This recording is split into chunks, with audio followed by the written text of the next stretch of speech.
आप सब आशा करती हूँ अच्छे ही होंगे। तो दोस्तों आज की वीडियो है जिसमें मैं बताने वाली हूँ आपको कि हम शिवरात्रि की कैसे तैयारी कर रहे हैं या फिर शिवरात्रि में कौन कौन सी पूजन सामग्री लगेगी। तो आज की वीडियो उसी टॉपिक से रिलेटेड है। मैंने कुछ चीज़ें ली भी हैं तो वो मैं आपके साथ शेयर कर रही हूँ। बाकी मैं किस तरीके से पूजा में क्या क्या सामग्री लगाती हूँ उसका भी मैं आज आपको फुल जो है वीडियो शेयर करूँगी। तो वीडियो को अंत तक ज़रूर देखिएगा और अगर आपने अभी तक मेरे चैनल को सब्सक्राइब नहीं किया है तो प्लीज सब्सक्राइब जरूर कर लीजिएगा। चलिए वीडियो की स्टार्टिंग करते हैं और मैं एक एक करके आपको सारा सामान दिखाती हूँ। एक्चुअली मैं करती क्या हूँ, मैं इस तरीके से एक लिस्ट बनाकर रखती हूँ। मेरे पास हर पूजा की एक डायरी में लिस्ट है।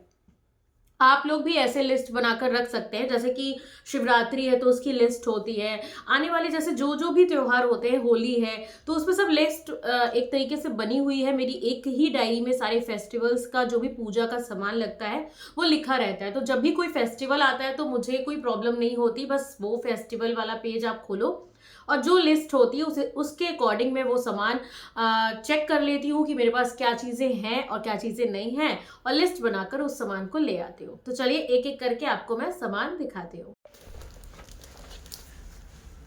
तो देखिए ये रहती है मेरी लिस्ट और इस लिस्ट के अकॉर्डिंग मैं आपको सामान बताऊंगी। और इसमें से कुछ सामान ऐसा होता है दोस्तों जो हम उसी दिन लाते हैं, तो वो सामान मैं आपको बता दूंगी कि लिस्ट के अकॉर्डिंग क्या क्या है। तो देखिए सबसे पहले हमें जो चीज़ चाहिए होती है वो चौकी, जिसपे हम अपना जो है शिवलिंग और शिव परिवार जी को स्थापित करते हैं। तो हमें एक चौकी चाहिए। आप छोटी चौकी बड़ी चौकी आप अपने हिसाब से ले सकते हैं। उसके बाद जो है हमें चाहिए होती है शिव परिवार की फोटो। देखिए आप इसमें देख सकते हैं सभी लोग हैं, तो एक ये फोटो चाहिए होती है। अगर आपके पास शिवलिंग है और गौरा मैया अलग से हैं, अलग से आपके पास सब है, तो आप उनको आराम से स्थापित कर सकते हैं। उसके बाद जो हमें चीज़ें चाहिए होती हैं वो होती है सिंदरौटा, जो कि बहुत इंपॉर्टेंट होता है। हम गौरी मैया को सिंदूर अर्पण करते हैं, उनसे सुहाग लेते हैं, तो हमें सिंदरौटा चाहिए होता है। और चावल चाहिए होते हैं, जो अक्षत होते हैं जिनको हम कहते हैं, और ये टूटे हुए नहीं होने चाहिए, वो चावल हम लोगों को चाहिए। उसके बाद शिव जी को भस्म जरूर चढ़ती है, ये देखिए। तो ये जो आती है भस्म, ये आपको किसी भी नॉर्मली किराना की जो शॉप होती है या पूजा की जो शॉप होती है आपको उस पे अवेलेबल हो जाएगी। शिव जी को चंदन का तिलक किया जाता है, तो ये जो अष्टगंध वाला चंदन आता है ये हमें पूजन सामग्री में इसकी ज़रूरत पड़ती है। उसके अलावा हमें चाहिए होता है इत्र। इत्र तो ज़रूर ही चढ़ता है, इवन जो सुहाग का सामान लिया जाता है उसमें भी इत्र चढ़ाया जाता है। गंगा जल चाहिए होता है हमें। अभी मैं आपको पंचामृत की भी सभी चीज़ें बता दूंगी कि पंचामृत के लिए भी क्या क्या चीज़ें लगती हैं। उसके अलावा गुलाल ज़रूर चढ़ता है। शिवरात्रि पे जो है गुलाल ज़रूर चढ़ाया जाता है। तो गुलाबी कलर का, लाल कलर का, आप किसी भी कलर का गुलाल जो है आराम से ले सकते हैं।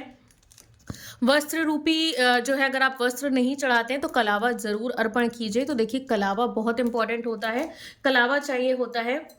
शिवरात्रि पे हमें एक अखंड दीपक जलाना होता है, इस पे एक बहुत महत्व होता है अखंड दीपक जलाने का। तो आप चाहें तो घी का या फिर आप तिल के तेल का भी दीपक जला सकते हैं। तो एक अखंड दीपक चाहिए होता है। एक जो आरती करने के लिए दीपक होता है हमें उसकी आवश्यकता पड़ती है। उसके अलावा मैंने कल ना कुछ सामान लिया है, वो भी मैं आपको दिखाती हूँ, जिसमें सुहाग का सामान है और कुछ और भी चीज़ें हैं, तो वो मैं दिखाती हूँ। देखिए मुझे ना शिव जी के लिए ये दुपट्टा चाहिए था पीले कलर का, क्योंकि मेरे पास शिवलिंग है। तो धोती की तो ज़रूरत नहीं थी, लेकिन दुपट्टा खाली नहीं मिल रहा था, तो मैंने उनके वस्त्र के लिए ये पीला जो है ये धोती ली है। गौरा मैया के लिए छोटा सा लहंगा और दुपट्टा लिया है, ये देखिए। तो ये मैंने लिया है। अच्छा, इस बार मैंने सोचा है कि मैं शिव जी को एकदम दूल्हे राजा की तरह तैयार करूंगी। भाई उनकी शादी का ही वो दिन होता है, तो देखिए उनके लिए मैंने ये पगड़ी ली है, जैसे हमारे दूल्हे राजा पहनते हैं, तो उस तरीके की ये पगड़ी है। और इसमें देखिए ये वेलक्रो है प्रॉपर, बहुत अच्छे से हमारे जो है भोले बाबा इसे पहन लेंगे, तो ये मैंने लिया है। उसके बाद इस बार मैंने उनके लिए एक जो है चीज़ और ली है, वो मैं अभी आपको दिखाती हूँ।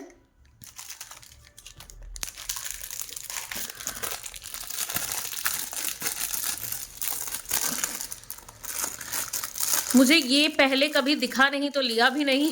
इसमें जो है, जो हम शिव जी को उनके चंदन से जो है वो लगाते हैं, वो ये बना हुआ है, आप देख सकते हैं कितना प्यारा है। और ये मैं लगाने वाली हूँ इस बार शिव जी का जब अभिषेक वगैरह हो जाएगा, तब मैं उन्हें एज़ अ तिलक जो है इसे लगाऊँगी। तो ये मैंने लिया है। चौकी पे बिछाने के लिए एक कपड़े की ज़रूरत पड़ती है, तो आप बड़ा छोटा कैसा भी जो है ले सकते हैं। तो मैंने इस टाइप का एक नया ये लिया है बिछाने के लिए। उसके बाद जो है कुछ सुहाग का सामान लिया है मैंने गौरा जी के लिए। कुछ चीज़ें आनी अभी बाकी हैं, जैसे देखिए बिंदी का पत्ता हमें ज़रूर चढ़ाना चाहिए। सिंदूर जो होता है वो जो है गौरी मैया को चढ़ता है, तो वो मैं लेके आई हूँ। मेहंदी का कोन है, ये देखिए नेल पेंट, और ये जो है अलता। तो ये चीज़ें मैं सुहाग के लिए लेके आई हूँ। आप जो है गौरी मैया को देकर मतलब अर्पण करके खुद भी रख सकते हैं, और आप चाहें तो दूसरों को दे भी सकते हैं।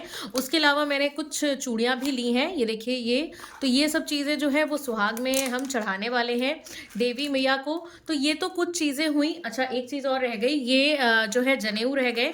इसमें से जनेऊ जो है, एक पीला जनेऊ जो है वो गणेश जी को अर्पित किया जाएगा, और एक सफ़ेद वाला जनेऊ शिव जी को चढ़ाते हैं। तो देखिए ये कुछ जनेऊ मैंने लिए हैं। तो ये चाहिए होगा उस दिन पूजा में।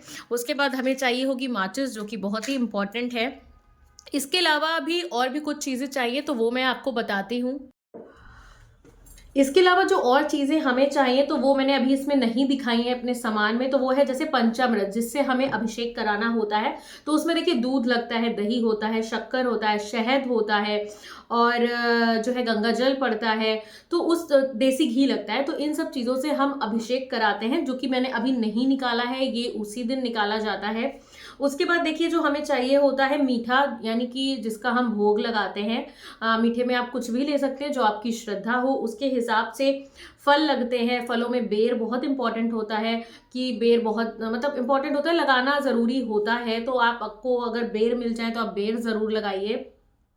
फूल में हम बता सकते हैं, क्योंकि बेलपत्र ज़रूर चढ़ाइए आप अपने अपने श्रद्धा के हिसाब से। 11, 21, 51, 108 जैसे आपको चढ़ाने हो आप चढ़ा सकते हैं। अगर आप बेलपत्र पे ओम नमः शिवाय लिख के उनको अर्पण करना चाहते हैं, तो वो भी वीडियो आपको मेरे चैनल पर मिल जाएगी। तो देखिए शमी पत्र है, धतूरा है, ये सब चीज़ें शिव जी को अत्यंत प्रिय हैं, तो आपको ये सब चीज़ें ज़रूर चढ़ानी चाहिए। तो देखिए मैंने अपने हिसाब से तो जो कोशिश करी, जो लिस्ट बनाई थी, उसके हिसाब से मैंने आपको सब कुछ बता दिया। एक बार मैं आपको एक लिस्ट में मतलब फिर से बता देती हूँ। जैसे कि हमें चौकी चाहिए होती है, शिव परिवार जो कि बहुत इंपॉर्टेंट है, पंचामृत, सिंदरौटा यानी कि सिंदूरदानी, अक्षत, भस्म। एक चीज़ रह गई भांग। भांग के पत्ते भी मिल जाते हैं हमें, और पिसी भांग भी मिल जाती है, जैसी आपके पास अवेलेबल हो आप वैसा चढ़ा सकते हैं। चंदन, अष्टगंध चंदन जो होता है वो, गुलाल, इत्र, कलावा, वस्त्र, चुनरी, गौरा मैया पे आप जैसा चाहें आप वस्त्र पूरे पूरे अर्पण कर सकते हैं, जैसे साड़ी वगैरह, और शिव जी के लिए कुर्ता, धोती वगैरह, तो आप ऐसे चढ़ा सकते हैं, और बाद में उसे पंडित या पंडिताइन को दे सकते हैं। जनेऊ होता है, सुहाग का सामान होता है। अच्छा, दक्षिणा ज़रूर रखिएगा, मतलब चाहे आप कपड़े वस्त्र चढ़ाएं या सुहाग का सामान चढ़ाएं, तो उसके साथ दक्षिणा ज़रूर रखिएगा। बेलपत्र, शमी पत्र, धतूरा, ये सब बहुत इंपॉर्टेंट है। गंगा जल बहुत इंपॉर्टेंट है। अखंड दीपक मैंने आपको बताया, वो भी आपकी श्रद्धा पे डिपेंड करता है टोटली। आरती का दीपक, मीठा, फल और बेर। तो देखिए ये थी कुछ लिस्ट, जो कि मैंने अभी थोड़ा बहुत सामान ले लिया है और आपके साथ शेयर भी किया है। बाकी का तो मैं जब महाशिवरात्रि का व्लॉग आपके साथ शेयर करूंगी तो आप लोग देख ही लेंगे। तो कैसी लगी आज की ये वीडियो कमेंट बॉक्स में ज़रूर बताइएगा, और वीडियो पसंद आई हो, इस लिस्ट से थोड़ी भी आपको मदद हो, तो मेरी वीडियो को लाइक ज़रूर कीजिएगा। मेरे चैनल पर नए हो तो सब्सक्राइब करना ना भूलिएगा। मैं मिलती हूँ आपसे एक नए वीडियो के साथ, तब तक के लिए राधे राधे, हरे कृष्णा दोस्तों, and thank you so much for watching my videos. Bye bye.